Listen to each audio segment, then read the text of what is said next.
آدم کے بیٹے اور ابلیس کے بیٹے اتحاد اور بغاوت کی جنگ یہ اس وقت کی بات ہے جب انسان نے زمین پر پہلا قدم رکھا تھا۔ حضرت آدم علیہ السلام کے بیٹے زمین پر بس چکے تھے۔ ان کے دلوں میں اللہ کی محبت تھی، ہدایت کی روشنی ان کے دلوں میں جگمگا رہی تھی، لیکن رفتہ رفتہ وہ روشنی ماند پڑنے لگی۔ شیطان نے اپنی چالیں چلانا شروع کر دیں اور حسد، بغض، انا اور لالچ کی آگ دلوں میں بھڑکنے لگی۔ حضرت آدم کے دو بیٹے قابیل اور حابیل کی مثال سب کو معلوم ہے، جن میں ایک نے دوسرے کو قتل کر دیا۔ اسی ایک قتل سے انسانیت کی تاریخ میں ظلم کی شروعات ہوئی۔ وقت گزرتا گیا، نسلیں بڑھتی گئیں، لیکن اختلافات کی خلیج بھی گہری ہوتی گئی۔ کچھ آدم کے بیٹے اللہ کے سچے پیغام پر قائم رہے۔ وہ سچ بولتے، انصاف کرتے، نماز پڑھتے اور بھائیوں سے محبت رکھتے، لیکن ان کی تعداد کم تھی۔ باقی لوگ دنیا کی چمک دمک، شہرت، طاقت، زمین اور دولت کے پیچھے لگ گئے۔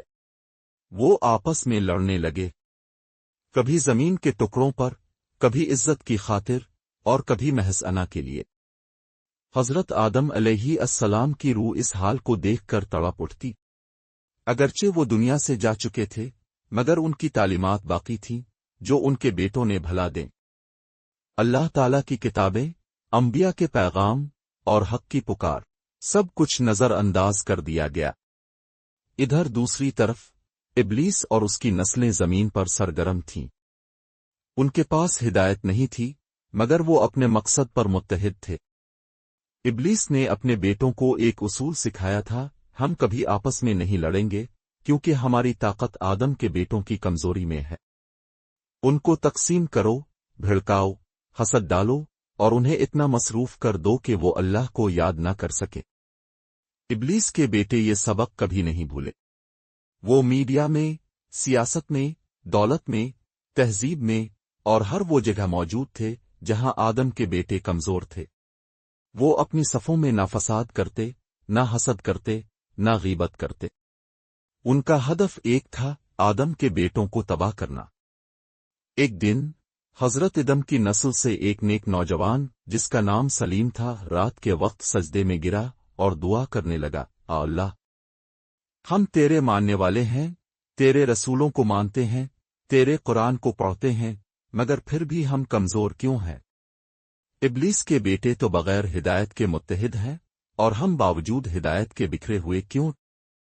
تب آسمانوں سے ایک نورانی آواز آئی، اے سلیم، ابلیس کے بیٹے اپنے مقصد پر قائم ہیں، اور تم نے اپنے مقصد کو بھلا دیا۔ تم نے دنیا کو دین پر ترجیح دی، تم نے فرقوں میں بٹ کر بھائی کو دشمن سمجھا۔ جب تک تم دوبارہ میرے دین پر متحد نہ ہو جاؤ، تمہیں نہ امن ملے گا، نہ طاقت۔ یہ الفاظ سلیم کے دل میں بجلی کی مانند گرے۔ اس نے عزم کر لیا کہ وہ بیداری کی تحریک شروع کرے گا۔ اس نے اپنے گاؤں، اپنے شہر اور پھر اپنی قوم میں محبت، بھائی چارے اور وحدت کا پیغام پھیلانا شروع کیا۔ وہ قرآن کی آیات بیان کرتا، نبی کریم کی سیرت سناتا اور لوگوں کو یاد دلاتا کہ ہم سب حضرت آدم کے بیٹے ہیں، ہمیں ابلیس کے بیٹوں سے نہیں، اپنے نفس سے لڑنا ہے۔ شروع میں لوگوں نے اس کی باتوں کو مذاق سمجھا، مگر آہستہ آہستہ دل بدلنے لگے۔ ایک بچہ والدین سے محبت کرنے لگا، ایک تاجر ایمانداری سے کاروبار کرنے لگا، ایک نوجوان مسجد کا راستہ پکڑنے لگا۔ ابلیس اور اس کے بیٹے گھبرا گئے، کیونکہ ان کے بنائے گئے منصوبے ٹوٹنے لگے۔ ابلیس نے چیخ کر کہا، ہم نے آدم کے بیٹوں کو صدیوں تک بکھیر کر رکھا، مگر اگر یہ دوبارہ ایک ہو گئے تو ہم ہار جائیں گے۔ اس لمحے زمین و آسمان پر ایک نئی امید نے جنم لیا۔ یہ جنگ ختم نہیں ہوئی، لیکن ایک نئی نسل بیدار ہو رہی تھی جو جان چکی تھی کہ دشمن باہر نہیں، اندر چھپا ہے۔ سبق: ابلیس کے بیٹے مقصد پر قائم ہیں، مگر ہم اپنے دین پر غافل۔ جب تک ہم اللہ کی رسی کو مضبوطی سے تھام کر ایک نہ ہوں، ہم کامیاب نہیں ہو سکتے۔